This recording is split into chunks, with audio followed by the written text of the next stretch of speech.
Hey, what's going on, everybody? It's your boy Cool Black Nerd, and this week I thought I would do something a little bit different. I thought I would actually have a conversation with you all about what's going on right now in the world as far as the George Floyd demonstrations and just this reality, this awakening that people are beginning to have when it comes to racism in America. The one thing that's really been so interesting to me about my experience in technology so far is I've seen a large embracement of all cultures. I can, for the most part, say that. I can say everybody ain't bad. You know what I'm saying? At least the people I've encountered. However, the systems are bad. Like, I'm not gonna lie to you. You will go and hire a black engineer. But the reality is that the culture hasn't really changed to accommodate this new person in your office. Ever since I've came into the technology industry, I feel like this anxiety. Like, I feel anxiety, you know what I'm saying, when I'm in certain environments. And the funny thing is, it's not even like this thing of where I feel like people are being any kind of way towards me. I think a lot of it comes from when you're black and you're trying to move up, and when you're trying to progress or whatever that may look like for you, the reality is that you understand that you have to conform to a different set of rules. And because of that, we are taught different sets of skills. And when you go into these other communities, and when you go into these different environments, and you don't necessarily feel like you have all of the skills that you need to progress in the way that you want to progress, that can leave you with a lot of anxiety. That can make you feel like you're not good enough. That can make you feel like it's just too much. It's too much to learn. Imagine being black and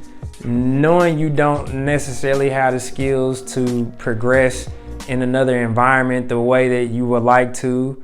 And then on top of that, you already have the stigma in the back of your head that, hey, I already got to be 2, 3, 4, 5 times better than the next person just because I'm black. Like, out the gate, that's just what it is. You have to be that much better. Then on top of that, you have to learn the rules of the game and gain the social skills and know how to work with other people in different cultures. Like, that's a lot. At that point, it's not just about the programming and the skills anymore. So one of the funny things about when I first got into the industry was I made it a priority to talk to older black people about how they survived. Like, how did they progress in their career? Like, what exactly did they do? And it was never about getting certifications or learning specific skills.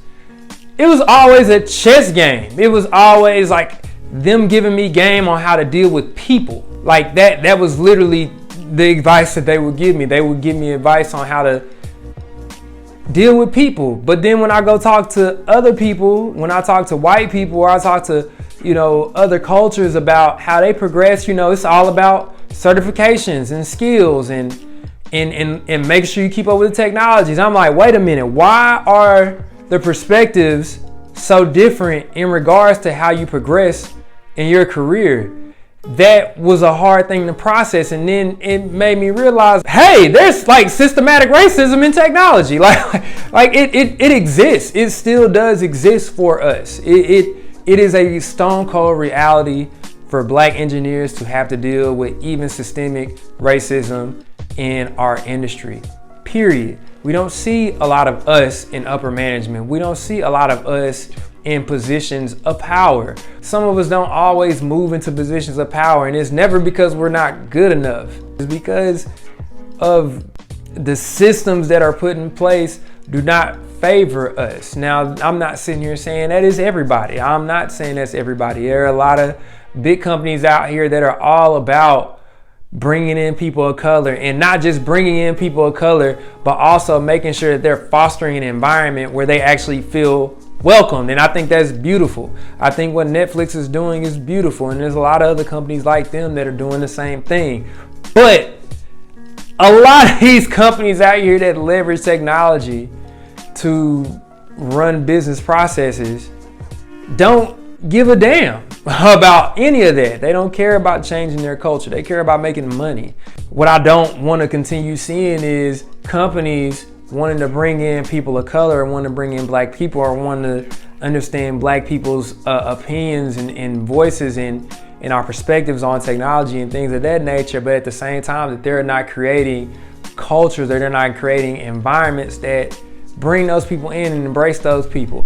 There are a lot of people that went into work and nobody said nothing to them. You know, nobody asked them how they were doing. Nobody asked them, hey man, you know, is there anything I can help? There's a lot of people that went into work and it was nothing. It was crickets.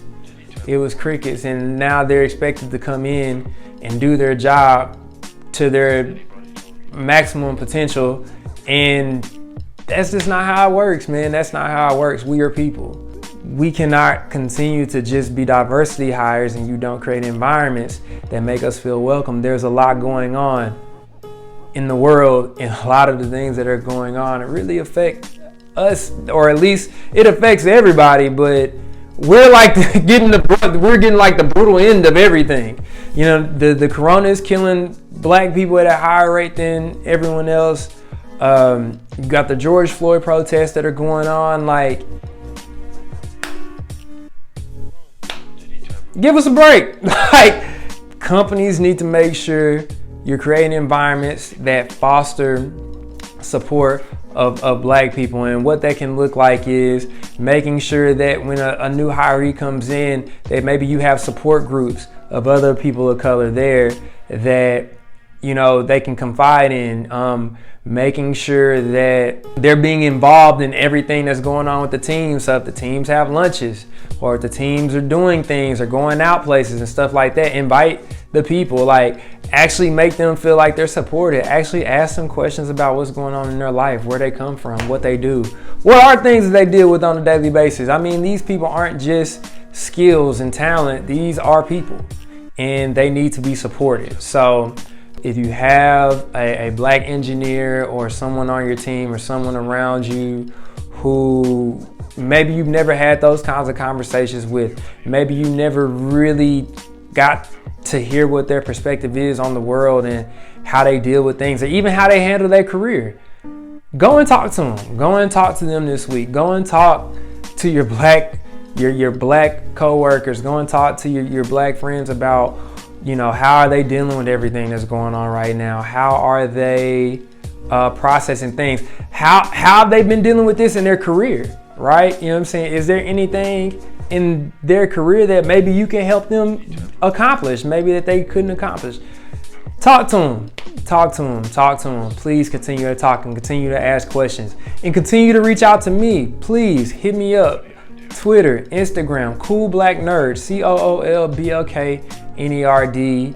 Hit me up, you know, open conversations, you know, hey, look, y'all, you know, I just wanted to put this out here. I thought it was important to express this because this is an important time. And I think it's a time for us to speak up and to speak louder and to really, you know, create a change, man. Let's just try to move this thing forward. Let's just move this thing forward. So, and please also be sure to check out Coolest Nerds in the Room, the podcast. So, and that's it. Until next time, peace.